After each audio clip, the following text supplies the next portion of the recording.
Welcome everyone to our webinar today on our future tool and to discuss our future engineering techniques. I hope everybody is in good mood because I see that the market is recovering finally on a fine Friday. So, as my colleague Eric said, this webinar will be recorded. So, you please request a link to our recording in case you miss anything. And if you have any questions, please type in the Q&A panel, not the chat panel. The Q&A panel is where we will keep track of all the questions, and I will answer them as we go on. So please don't wait until the end to ask questions. We like interruptions. The more interruptions, the happier we are. So please ask questions as we go along. Let me first introduce myself in case you don't know who I am, and also my colleague. I am Ernest. I'm the founder and CEO of PredictNow.ai, which is a financial machine learning SaaS platform. I have been running a hedge fund for the last 10 years called QTS Capital Management. It's a crisis alpha fund. I am also a fairly popular author in quantitative finance. Recently, we published the second edition of my book, Quantitative Trading, which seems to have gathered some acclaim amongst the quantitative finance students, around the world. I had started my career at IBM TJ Watson Lab as a machine learning natural language processing researcher before getting into finance, although my PhD was in physics. I also like to introduce our head of data science, Akshay, Nautiyal.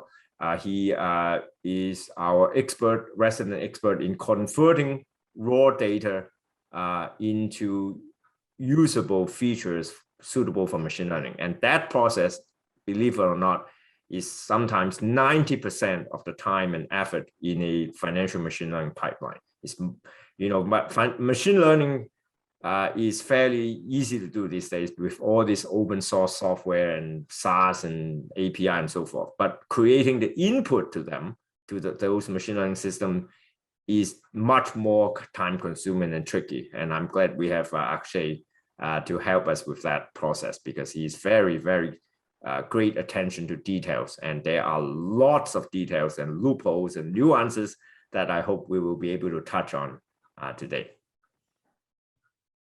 So, but before we get into those details, let me give a high-level overview of what our platform is, in case you don't know. PredictNow, as I said, is a machine learning-based financial risk management SaaS. This is in contrast to many other platforms that pretends that they can predict returns for you. But I would be very skeptical of those claims, because if they can predict, let's say, whether Tesla is going to go up tomorrow and sell that signal to you, they can also sell that to 1 million other traders. And imagine if 1 million traders all get on that signal and buy Tesla, what would happen to the signal, right? Naturally, that signal will go away tomorrow. So I would be very skeptical of claims that they are selling trading signals to you and not to anybody else, unless you are, Bridgewater Associates. So what we recommend is to use machine learning for risk management, and very specific type of risk management. We want to predict the probability of loss for your own strategy or your own portfolio for the next period. Imagine if we could tell you that your strategy is going to lose money tomorrow, how beneficial that would be, right? If we can make that prediction 100% accurate, you will already be the best trader in the world, never lose any money. And yet, this signal will not compete with anybody else's signal, because everybody are not trading the same strategy as you are. So risk management is a scalable machine learning application, whereas return prediction is not. If this prediction is only useful to you, but nobody else, because they don't know what your strategy signal will be, the underlying signal would be. That is a process called meta labeling. The second offering that we make to you is that we don't like black box. Many people think of machine learning as a black box prediction. It is not. The input that go into building this predictive model is completely transparent. It is, in fact, we will cluster similar predictive variables and we will rank those clusters. Now, you might think that this is an easy task because, part of the three most popular methods are SHARP, LIME, and MDA, right? And you thought, well, that's trivial. Everybody know how to do that. Well, they don't. Most people don't know how to do it correctly. They might not think they know how to do it, but they don't. And to prove that, we have published a paper in a financial journal called Journal of Financial Data Science. It's a Weathery paper. Every expert agree that most people have been doing it wrong, and we have found the right way. So you just need to download our 2 Weathery papers to find out how is it that we do it right, and most people do it wrong. The third one is the third offering to our customers is a unique technique for optimization. It can be used for optimizing your parameters of the trading strategy, or it can be used to optimize the allocation to the different strategies in your portfolio. Let's say you run 5 strategies. How much money should you put in each? Well, that allocation actually changes from day to day. It's not a constant, because someday, maybe we'll predict that a mean reversion strategy will make a lot of money, whereas a momentum strategy will lose a lot of money. Well, obviously you want to allocate more money to the mean reversion strategy, right? So this allocation, optimal allocation changes day by day, maybe hour by hour. And we have a scheme, and it is a patent pending scheme. I have asked numerous experts in this field, and no one have used it. It is truly a breakthrough in the field. I've asked professor of finance, I've asked professor of optimization, I've asked professor of machine learning, and no one thought of this simple method that we have included in our patent filing. So we are able to help you implement that. So with these 3 main product offerings, sounds great, but without input, they are all useless. This is all just a bunch of talk. Without input, all these are useless, right? So how do we do that? How do we create these features for you is the topic of today's talk. And just to recap also, that we want to learn from your own track record. You can learn from your own track record. We are not learning from the market. This is purely, is completely 100% customizable, this system. We learn from your own track record, not anybody else's track record. We are learning from private data supplemented with public big data. It is this unique combination of private and public data that is what makes our platform powerful. But so today, what we are going to talk about is not your private data, because obviously we can't talk about it. What we can talk about is the big data side of our business, which is how we generate over 600 input variables for you to use. And the idea is that you can merge our 600 plus proprietary variables with your own, the 600 plus public variables that we create with your own proprietary features, and merge them into an ever more powerful predictive system. That private public combination, I think, is the most powerful. The public part is because, no one person can get all the features they can. It will be extremely expensive. I guarantee you can spend $250,000 a year and may not get the same number of features that we get, because we have a whole team to create it. We are well funded, and we have formed data partnership with multiple parties. You as an individual, or even if you are running a small fund, and I know that because I run a small fund, we would never in the, maybe not in 100 years, but never in the next 5 years be able to get the amount of data, the expensive amount of data, the level 2 data that we can get from our partners in data in the data vendor view, right? We are talking about level 2 data that we are able to get. And if you build your own team and create and buy this data, you can be sure that you will be spending more than $250,000 a year. We can do that for probably 1/10 of you would spend if you do it yourself. So this unique combination of our platform, our input data, and your own, don't forget, your own proprietary insights. We are not telling you that we know everything and you don't know nothing. No, you know a lot more about your trading strategy than we do. So we welcome your merging of your predictors with ours to make it a most amazing system that is uniquely yours. You're not using something that everybody has. You're using something that is a combination of your unique insights and our 600 plus features. So that's, we hope, is going to be the powerful platform that you can use. So, but to step back a little bit, what are these so-called features? Well, the features have many names. Sometimes people call it factors. That's very common. People say, oh, the momentum factor, the value factor, the SML factor, or the SMB factor, or the HML factor, or the WML factor. If you are a finance student, you will know all these acronyms. So these are factors, but they can be also called predictors. You know, for statisticians, they like to call them predictors. For machine learning experts, they call it features. And for high school students or first freshman college math student, we call them independent variables. They are all the same, different names, but the same thing.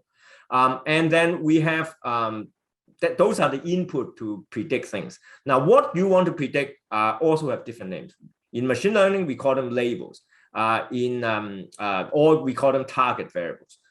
In statistics or in freshman, again, college course, they call it dependent variables, right? So they all mean the same thing.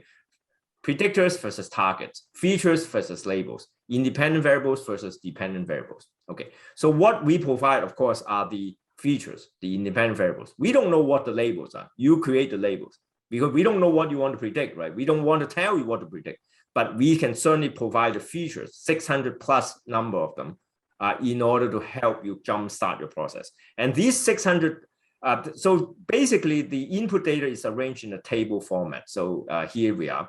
I don't know if you can see my pointer, probably not. I need to, here it is. I can create a pointer here. So this is a table input format. It can be basically a spreadsheet, right? So on the first column, we have the dates of the variable that you want to predict. These dates are typically useless for actual machine learning, but it will help a human for understanding what's going on. And then we have 600 plus columns of data that we provide. Okay, these could be as simple as the level of fix or the spider's return and many, many others. And actually, my colleague will describe the different groups of them. Okay, that's the key focus of our today's webinar.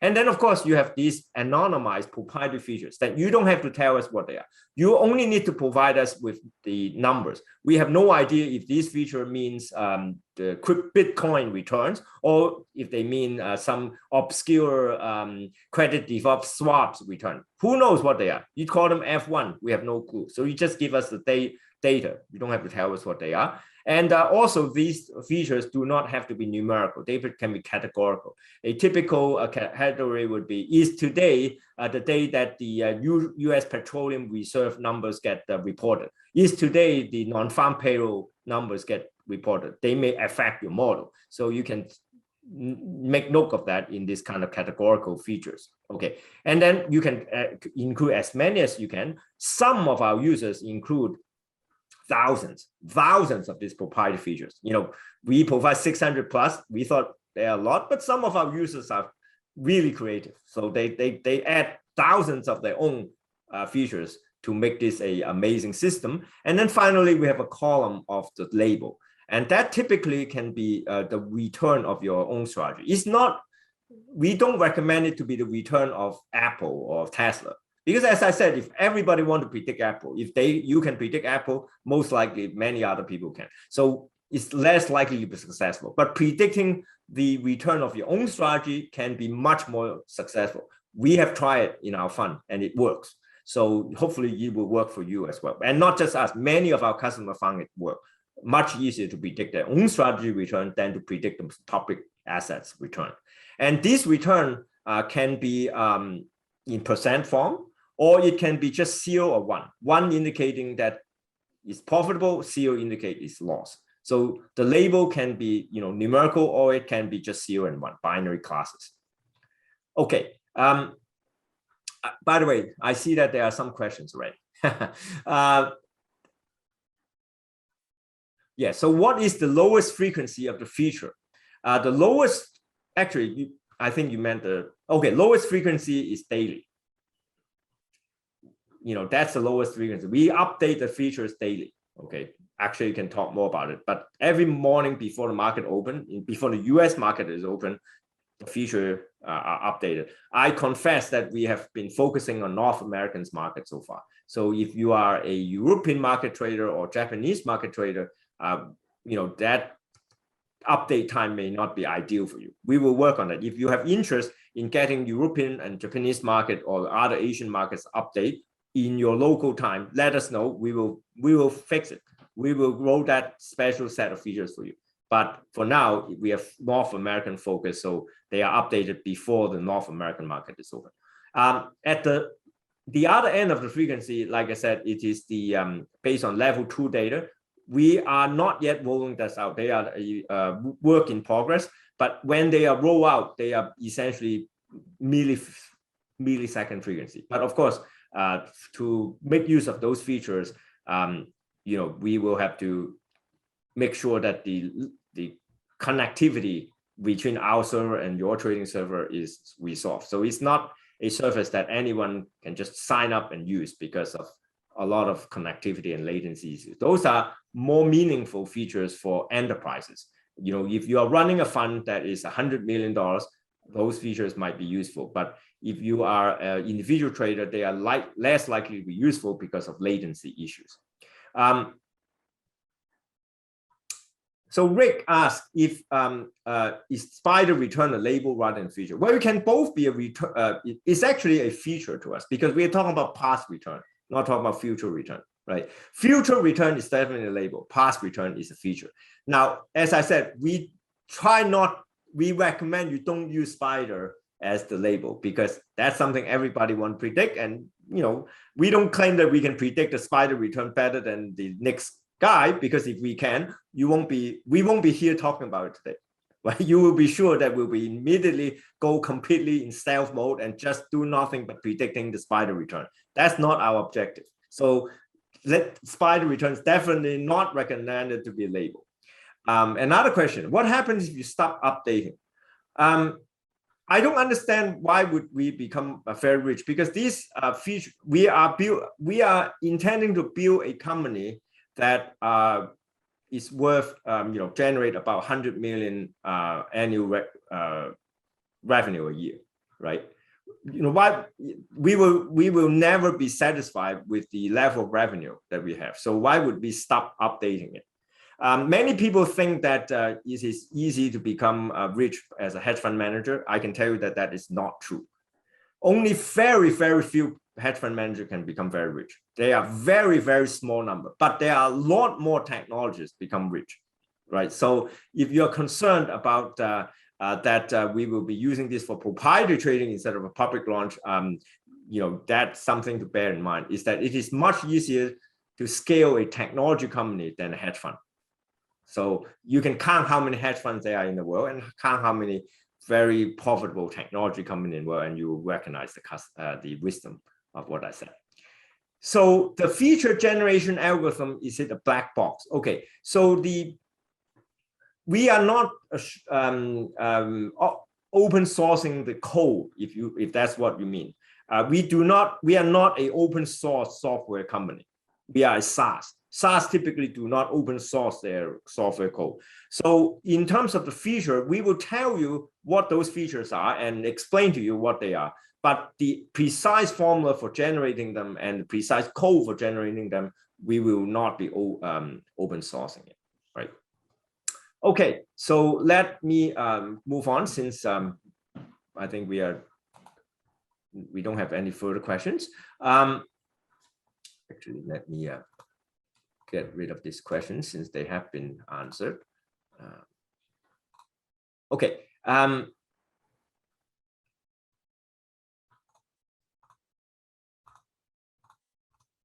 Okay, so there's another nuance about features that I would like to touch on before we go into the details. There are two kinds of features. One is called cross-sectional feature. They are stock specific. For example, what is the PE ratio of Apple? What's the dividend yield of GE? What is the book over market ratio of Exxon.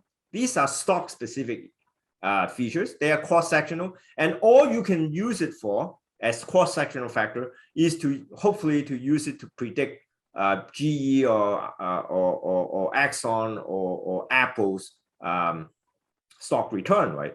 I mean, they are specific to a particular stock, but therefore they are of limited utility because they have very low frequency, right? These fundamental factors typically are updates every quarter. So most of you, I think, are traders that like to trade in and out maybe every day or maybe every few days. You are hardly the kind of Warren Buffett like trader that hold a stock for 1 quarter and then update based on their PE ratio. So you might think, well, why are you guys getting these fundamental data for? They are so low frequency and they are hardly predictive of it on a day-to-day basis. And and I'll explain why in a few minutes. But these factors are mostly useful for regression because most people would just form a linear regression model and then use this PE ratio and dividend yield to predict the stock return for the next quarter. And typically the accuracy of that prediction is very low. So hardly worth spending your time on. However, there's other kind of factors which are called time series factors. These time series factors are not specific to a particular stock. They are market-wide. And the typical time series factor would be the HML factor, SMB factor, WML factor. HML factor is the value factor. It measures how the market is reacting to value stock. Do they favor or disfavor value stock? SMB factor measures the small cap versus the big cap stock return differential. And so if SMB factor is high, if their return, these factors are all returns, basically. You can interpret them as returns. So if the SMB return are high, that means that the market is favoring small cap stock versus big cap stock. And similarly, WML is winner minus loser. It's a momentum factor. So if WML return is high, that means that the market is favoring momentum. Whatever that make good return in the past, they expect it to make equal or better return in the future, and vice versa for losing stock. So these are WML factor is essentially a momentum factor. Now, these factors are not specific to a stock. It is a market-wide indicator. That's why it's interesting to us. Because again, we don't want you to go and use this to predict. We don't want you to use this feature to predict individual stock return. We want them to use it to predict the return of your own strategy or your own portfolio. So telling you the PE ratio of Apple is not going to help you, but telling you that HML factor return is high is going to help you. Telling you that SMB factor return is low is going to help you to determine the risk to your portfolio, because your portfolio might be weighted towards tech stock, maybe weighted towards small cap stock, and that factor will help you assess the risk going forward of your portfolio. And so these time series factors are most useful for, as I said, meta labeling, for determining, for predicting the P&L of your own strategy, whether it's losing or profit. So they are mostly useful for classification rather than regression. Okay, so so Trevor has a question. It seems that our business model is that we give you the features and okay. Yes, that's right. You can give us your proprietary features and labels. We will combine it with our standard 600 plus features, and we will build machine learning model on it, and we will generate day-to-day prediction of risk, or hourly by hourly prediction of risk. And we will also tell you what variables are important to this prediction and so forth. That is correct. And you can therefore use that in a live trading strategy via our API, or via our no-code interface. If your trading strategy is low frequency, you can definitely use our no-code UI. But if your frequency is higher than the daily, you probably would benefit from our API. That is true. So API is written in Python. That is correct. So Trevor, everything you said are correct. Okay, no further question on this. So let me move on. Oh, let me see if I miss anything. Okay, no. So just to recap, so time series features is what these 600 plus features that we launched are about. They are most useful for risk management. Another name for that is meta labeling. This name is due to Dr. Lopez, Marcos Lopez Prado. Meta labeling is essentially describe what we are offering. But what's interesting is that these cross-sectional features based on each individual stock, they can be transformed into time series features by forming what is called hedge portfolios. If this is not a technique we invented, this technique has been invented probably decades ago by Professor Eugene Farmer and I think it's David French. I don't remember French's first name. He's a professor, a very famous professor, finance professor in Dartmouth University. So if you Google Farmer French, you will understand that procedure. Basically, what it is that we will rank the stocks, let's say an S&P 500 portfolio, based on cross-sectional feature, and we will form a long-short portfolio, which is called a hedge portfolio, based on this ranking on that particular feature. And then the returns on that hedge portfolio is the corresponding time series feature.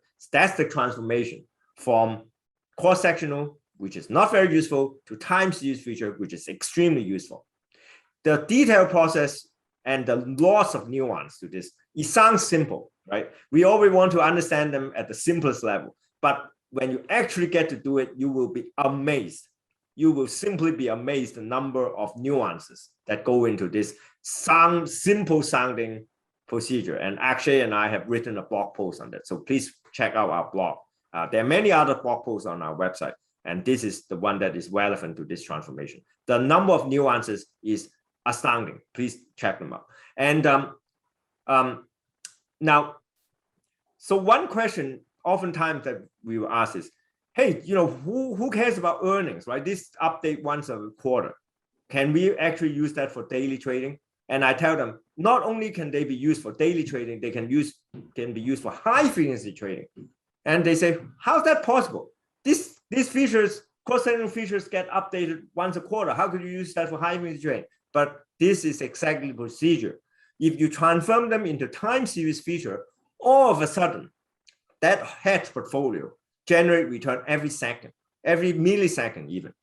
You can use the performance of that hedge portfolio on as high frequency as you like, as part of your input. That is the beauty. That is the power of this technique. You transform a original variable that is like updated quarterly, maybe once a year, into a variable that updates every millisecond by this simple process. Mixing the returns into the fundamental variable give you a time series factor that is updated at high frequency. Now, for now, we update it daily. But if one of you are interested, you say, I really love this approach. I want this updated every hour or every minute. We most likely can do it. Just let us know. Send us an email at info@PredictNow.com, and you say, I want this time series feature updated hourly or minutely. Please let us know how we can do it. Send us the email, and we will put it on our stack to accomplish. So quick question here. Can we access public features and combine them with our local ML algorithm and upload these features back as proprietary features? That we are not yet able to do. So the question is whether they can download this 600 features to their own desktop and then transform them, mix and match. The problem is that the raw data behind these features are extremely, extremely, extremely expensive. As I said, if you are going to buy it yourself and hire someone to do it, you will most likely pay more than $250,000 a year. The reason we are able to give it to you for less than or equal to 1/10 of that cost is because you cannot download them. That's our data agreement. We cannot download them. You can use it on our platform, or we will provide a toolbox for you to transform. So again, if you say, I want to have this function or that function to transform them, you can do so. Tell us, email us. We will figure out a way for you to apply transformation to different features as you see fit without actually downloading that data onto your desktop. Okay, so it can be accomplished via technological solution, but right now we cannot just let you download it on your desktop because of data restriction, and so as to lower the cost for everybody. So again, everything can be done. Just email us and we'll find a way. Okay, I think we are. I have taken up half the time, and let me now hand it over to Akshay to describe the actual features that he has created for us. Take it away, Akshay. Right. Thank you so much, Ernie. So like Ernie said, we have two major categories of features that we create using financial data. One is the cross-sectional factors, and the other one is the time series factors. So from a vendor called Schrader, who basically gave us fundamental data, which came from balance sheets, cash flow statements, and income statements, and other derived metrics from these three sheets. We basically created a set of 40 important cross-sectional factors like capex, which basically tells you how much capital expenditure the company has done in that particular quarter, then EBIT and others like that, what have you. So using these, we basically created stationary would be features that have a good sort of predictive power in machine learning models, and their mean and their variance doesn't change that much. So those kind of features, and apart from that, other sort of checks, due diligence that we did to basically make sure that all of these factors were calculated correctly. And so these basically tell us that for a given quarter, what is, you can say, the normalized value of each of these quantities, like for example capex, so how much did they spend on a base of 1. So so that sort of thing. And then we offer them at various frequencies, like the quarterly, yearly, and 12-month trailing. 12-month trailing would be from a quarter going 1 year back. So that's about our cross-sectional factors, which come from the Schrader fundamental data set. So once we have that, we'll go to the next slide.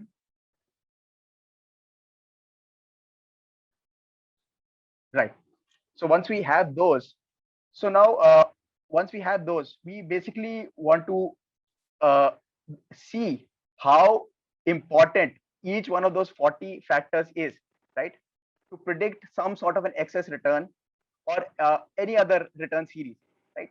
And how do we do that? Like, how do we actually figure out how a particular quantity, like say for example capex, would manifest it, like on a daily basis or on any sort of frequency, to predict return, the excess returns of the same sort of frequency. So what we'll do for that is we'll basically create a hedge portfolio.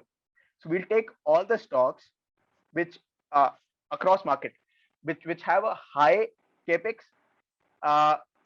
Here we took basically the upper decile, and we go long on them. And then we take the stocks which are present in the lower decile, and then we go short on them. So here is how we are trying to manifest the difference that comes between stocks that have a higher normalized capex versus stocks that have a lower normalized capex. And this difference, right? This difference would give us the portfolio returns of the manifestation of this capex as returns on a daily basis, right? So and it can also help us predict variety of return series as it did in Ernie's hedge fund. So this has predictive power, like the slide say, for various kind of ETFs, indices, any stocks of your choice, etc. So we'll go to the next slide. Right. So that's about the fundamental cross-sectional and time series factors. Thereafter, we also created a big bulk of global macro economic factors, which basically were inspired by global macro data literature, financial literature, as well as papers published by banks and Fred. So these included variety of factors, factors as simple as quarter and quarter, month on month change in employment, non-farm payroll, etc. Right, as well as calculating the PCA on the cross section of treasury yields, which gives us the slope, curvature, etc. Which has good amount of predictive power, as attested by various papers. And so features like that, and these were calculated for 13 countries, 13 important economies apart from the US. And most of this data came from a data vendor called FactSet, as well as the free data available at Fred St. Louis site. So right, so that's about the global economic factors. You can ask us questions about what we other things that we are good. We also have a blog post on the same these particular factors. You can also suggest us any other factors that you would want to see in the macroeconomic data set going forward. So that's about the macroeconomic factors. We'll go on to the next slide. Right. So I guess a lot of you who have been following FinTwit on Twitter would have heard about this very recently popular factor or feature, if I may call it, called a net option price effect created by Lily Frankus. So this basically, like broadly, gives you tells you what kind of delta imbalance is present across the option chain, right? For a given across options, like across tenors, for a given stock or an index, and so as a consequence of that, because of this skew, right, on the put side or the call side, what kind of movement might there be in the underlying because of market makers delta hedging their position. So this tells us that, and apart from that, we have a few derivatives of this particular factor, and we found it to be really predictive in Ernest's hedge fund. So this is a good addition to the factor zoo. So apart from that, the other factor is basically a factor created on ETFs, on global EM ETFs. This basically comes from the two papers on the vigilant and the defensive asset allocation strategies, which are actually dual momentum strategies. And this canary portfolio, as the name might suggest, is basically tells you how safe it is to allocate what percentage into a larger portfolio. So this is like a smaller canary sort of portfolio, which basically tells you whether or not there is some sort of a danger in the mind, right? Like canaries do. So this basically tells you of a regime change or flows from one country to the other, from EMs to DMs, that sort of thing. So it is predictive in that sort of way. The next factor that we also worked on was, I'm pretty sure you would have heard about the carry trade, which happens in currency markets. So in one of the papers, in a couple of papers that we read and implemented, we found that the carry can actually be generalized to other assets as well, right? This is essentially the roll yield, if I might call it, of the future on the spot, right? So this also has predictive power to predict excess returns on various kind of series like this.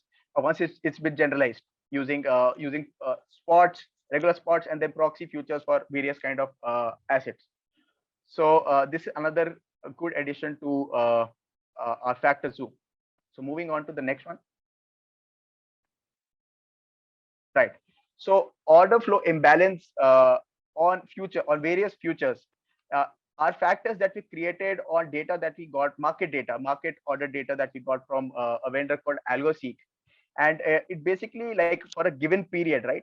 And for various futures, we basically in a very, like, to put it simply, just calculate what kind of order, right, the sell or the buy side was heavier for that particular period. And because we know that this is the direction of the signed volume, this can also often aid, along with other features, help us predict a lot of series, like it has done for our fund as well. So this has been calculated for very high sort of frequencies going up to milliseconds, and this can be calculated for a large repertoire of frequencies. So you can read more about it on our blogs, and perhaps you can also go ahead and suggest any sort of other order flow features that you might have found useful or would want us to implement for you. So going on to the next one. Right. So another set of factors or features that we are working on is basically indices that have been created by CBOE or which come from option strategies that have been created on a variety of market indices, like regular option strategies across time and across strikes, right? Various strategies like iron butterfly, strangle, straddle, collar, what have you, and created a portfolio out of all of them. And then these are basically used, the returns from these portfolios, right? These option strategy portfolios are again used to predict a variety of series risk premia, right? That you might have on risk-free rate, etc. So and they're typically rebalanced in a month. So this is something we are also working on to bring it out for our clients. So going on to the next one. Right.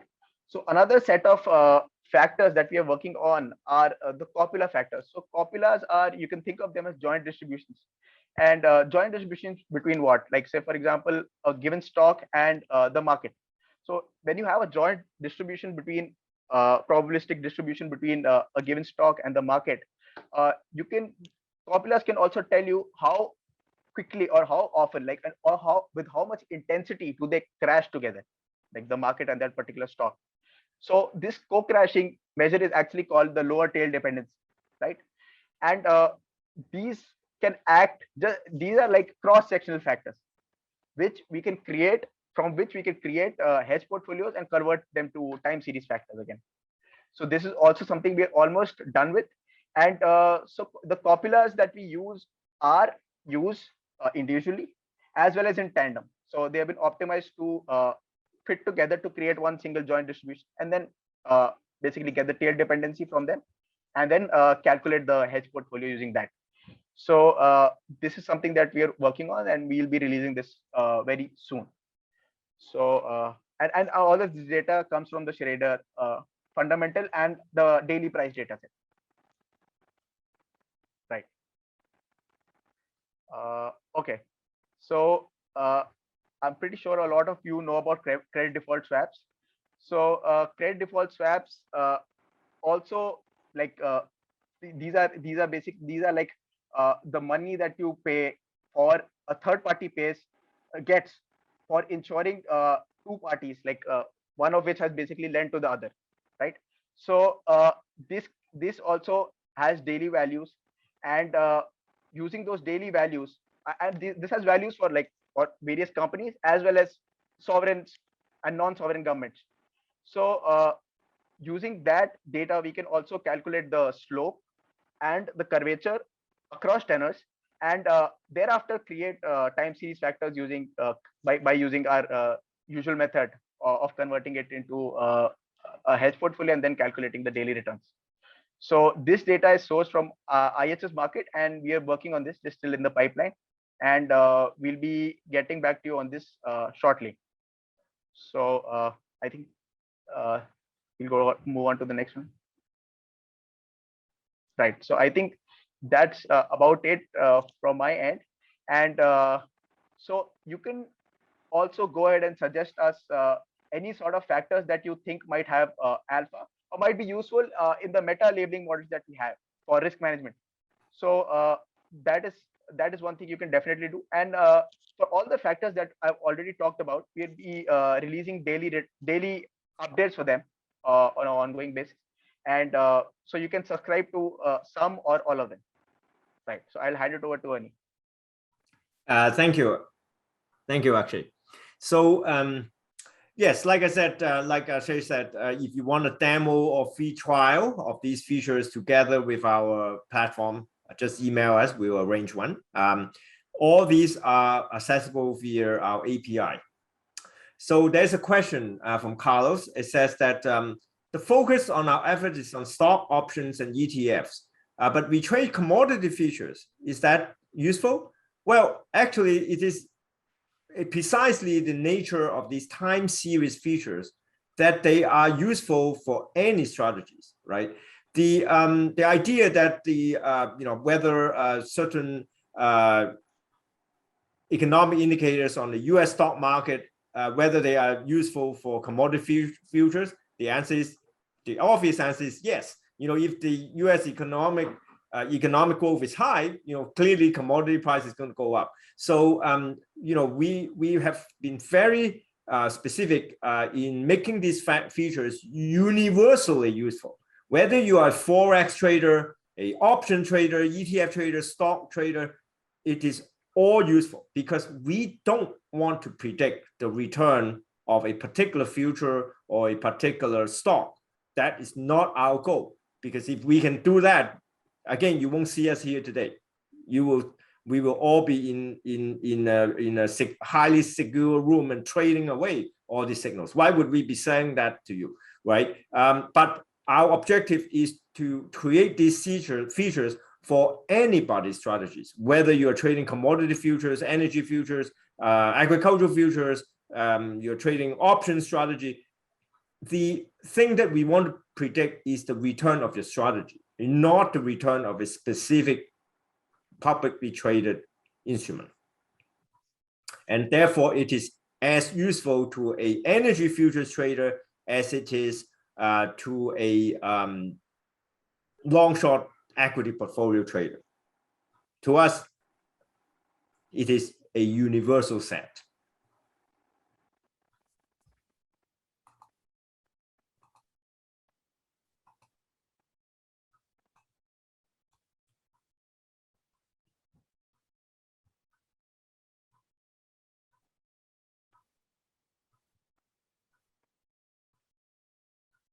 Okay, I see that there are no further questions. Yeah, I don't know if our head of business development, Eric, has anything to add to this, or?